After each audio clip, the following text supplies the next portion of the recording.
રાજ્યમાં જે પ્રમાણે વરસાદની પરિસ્થિતિ છે વિંડીના માધ્યમથી આપણે સમજવાનો પ્રયત્ન કરીએ અત્યારે કેવા પ્રકારની પરિસ્થિતિ છે અને કેવા પ્રકારનો માહોલ જામી શકે છે। આ દ્રશ્યો આપ જુઓ જ્યાં એક તરફ અત્યારે કેવા પ્રકારની પરિસ્થિતિ છે કારણ કે રેડ એલર્ટ જે પ્રમાણે જાહેર કરવામાં આવ્યું છે આ રેડ એલર્ટને જોતા જે પ્રમાણે આ તમામ જે વિસ્તારો છે ખાસ કરીને અમદાવાદની હું વાત કરી રહી છું અમદાવાદ માટે પણ જે પ્રમાણે યલો એલર્ટ અત્યારે દેખાઈ રહ્યું છે એક પ્રવાહ જે પ્રમાણે જતો દેખાઈ રહ્યો છે આ વિસ્તાર સૌથી વધુ પ્રભાવિત છે જેમ કે વાવ-થરાદની પણ મેં વાત કરી અહીંયા વાવ-થરાદ આરેઓ થરાદ વિસ્તારમાં પણ વરસાદને લઈને જે પ્રમાણે આગાહી વ્યક્ત કરવામાં આવી છે બીજી તરફ જે પ્રમાણે આ તમામ જે વિસ્તારો આપ જોઈ રહ્યા છો જ્યાં ખાસ કરીને રેડ એલર્ટ છે અમદાવાદમાં પણ આજે જે પ્રમાણે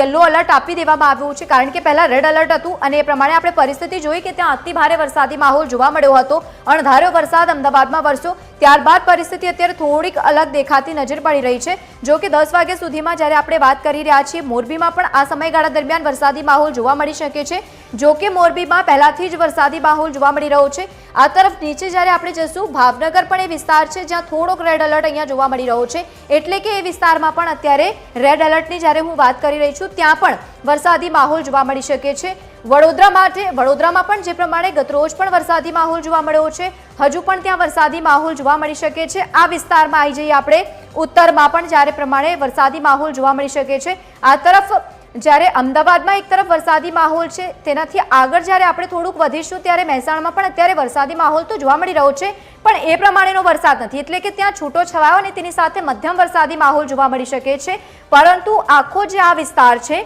એટલે કે આ વિસ્તારમાં અત્યારે ખાસ કરીને જે ગંભીર વાદળો ઘેરાઈ રહ્યા છે